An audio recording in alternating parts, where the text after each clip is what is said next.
Hello my friends, welcome back to this next installment of the Stop Stretching Police. My name is Yogi Aaron and I want to thank you so much for joining me in this episode.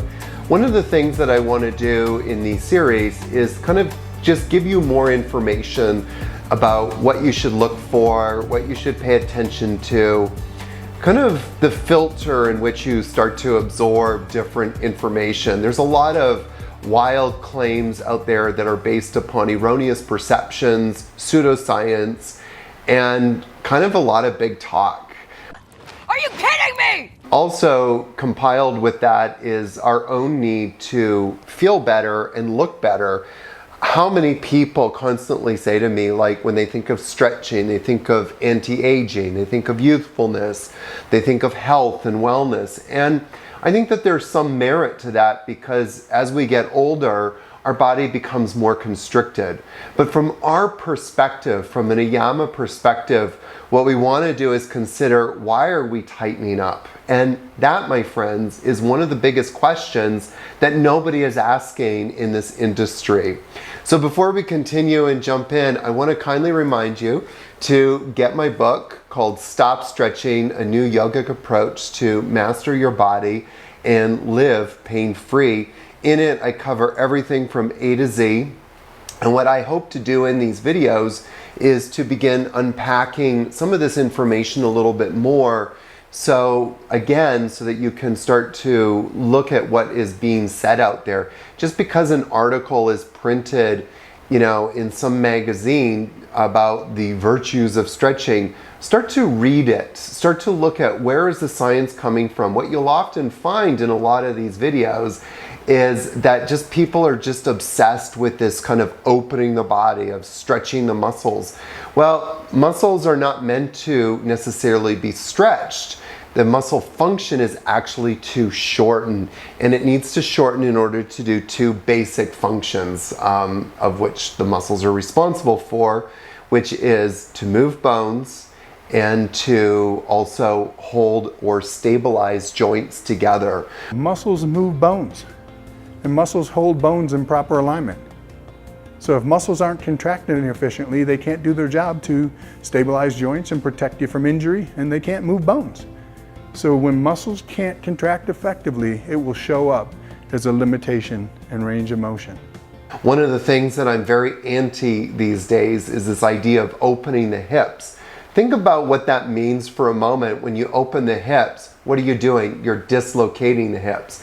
And I don't think that this is how we want to walk through life. What we do want to do is we want to get all of those muscles that are surrounding the hip joint and get them to work properly so that they actually hold that hip joint in place. Oh my God, like what a revelation, right?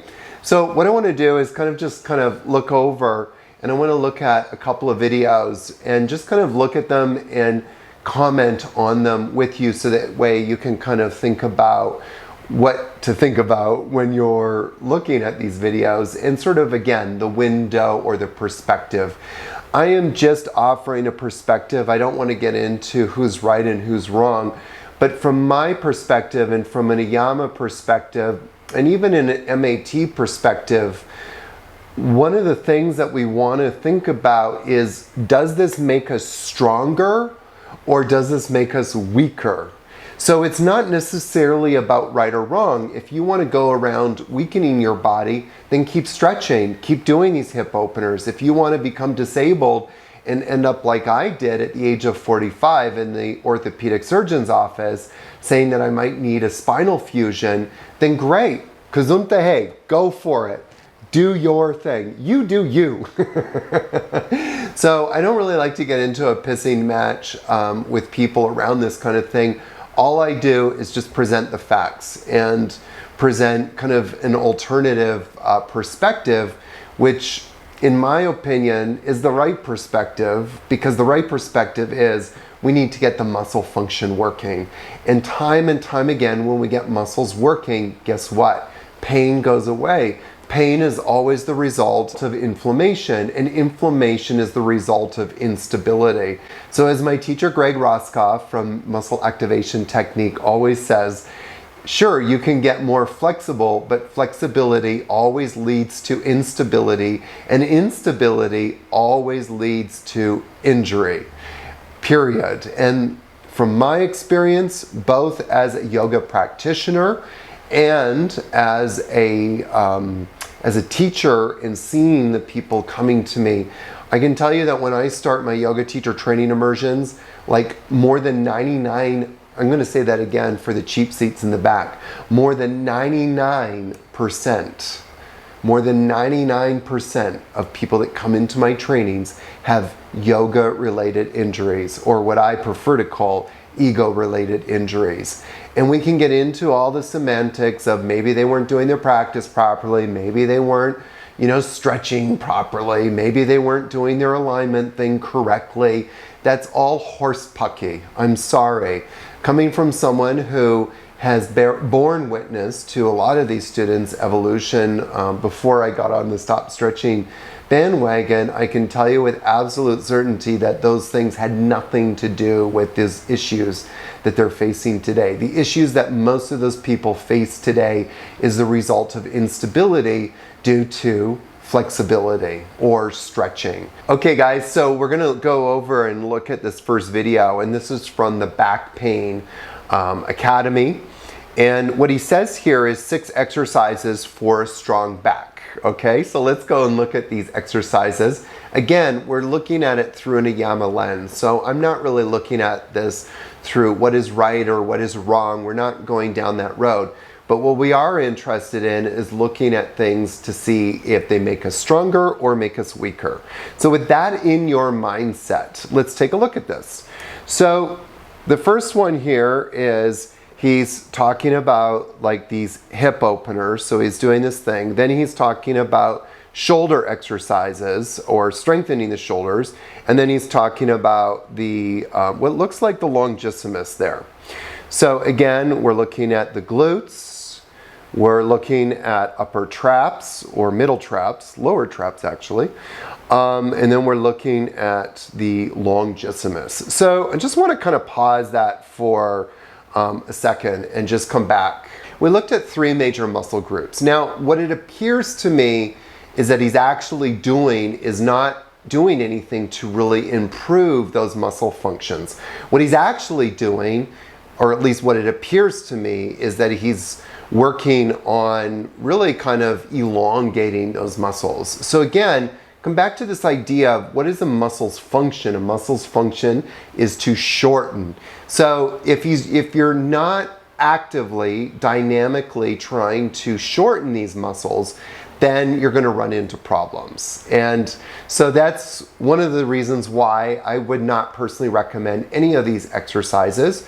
Really quickly, if you're going to strengthen the trapezius muscles, lying face down on the floor and just lifting your arms up or bringing your arms forward and reaching forward while resting your head and doing these exercises is a fantastic way to begin strengthening these muscles.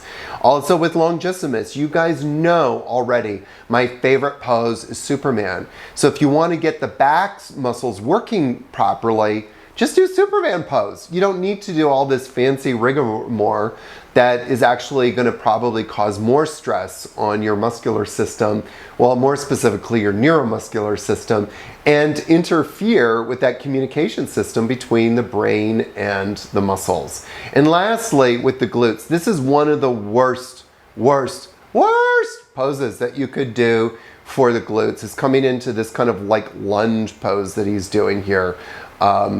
Or, well, more specifically, pigeon pose. And you guys know from episode number 6, the #1 pose to avoid in yoga is basically, other than child's pose, is actually any kind of hip openers. So we want to steer clear away from any hip openers. Let's look at his second slide. So in the second slide here, now it looks like what he's doing is lifting his head up. And he's kind of doing this thing where he's squeezing his shoulders. Now, the question I want to ask you, and all of this stuff, he's going into number 3, and I guess number 4 will come in a moment here. The question that you guys should ask yourself when you're looking at this kind of thing is this active or passive. Now, hold the press here. He's doing this thing where he's grabbing his hands. Oh, he did it so quickly. Maybe we can just back it up there just for a moment and have another look. But he's basically, everything that he's doing here is dynamic. This is just golden, absolutely golden. All of this stuff is golden. My only kind of criticism, and again, this is something from a, well, it's a little bit of a personal preference, but it's also kind of like factual actually, that anytime we move fast, we're gonna start to really affect sort of fast twitch muscle fibers. It's the slow twitch muscle fibers that we really want to get stronger. And it's the slow twitch muscle fibers that we want to strengthen because it's them that is responsible for the stability within our muscular system to move bones, or really to, as Greg would say, to contract and contract on demand. It's the slow twitch muscle fibers that are able to have that immediate contractual response that stabilizes joints and move bones when we need them to move bones. So I would say that everything here pretty much is really good, except for that one little pose that he did called, it's kind of a variation of cow face pose, where you bring your hands behind your back and kind of clasp the fingertips. Okay, so let's move on to the last slide here. So the last slide, let's see what he's doing. So he's doing this thing with, again, it's very dynamic. I love this. It's absolutely fantastic. He's kind of playing this game to, again, you know, try to move this ball thing and grab it. You know, when it comes down to it, these are all fantastic exercises. They're all, ooh, he's doing Superman here. Ooh, you guys know how much I love that. This is fantastic. Again, my only criticism is to slow down. Oh, now he's doing this last one, this balance. I don't really know exactly why he would do this per se, that last one. It doesn't make sense to me in terms of back health. Doing any kind of push-up like that or kind of balancing thing like that is going to have an effect on the transverse abdominis. And it's going to kind of help to strengthen some of your stabilizer muscles. I think that there's better exercises you can do. It's kind of more of a fun party trick to be able to do a push-up with your fist balancing on a tennis ball. Yeah, okay, you know, peace out, go for it, do it. So that's a little bit about this video, kind of like some things to consider. Again, in the first video here, remember that we saw a lot of passive movement, and we want to stay away from anything that's going to passively elongate muscles. What we really want to be doing is shortening those muscles. And if you want to get the glutes strong, I didn't mention this before, but if you want to get the glutes strong, one of my favorite poses is bridge pose. Just do bridge every single day of your life and you will be in a really good place. All right, my friends, that's it with the Stretching Police. I hope you have a super wonderful day and be blessed.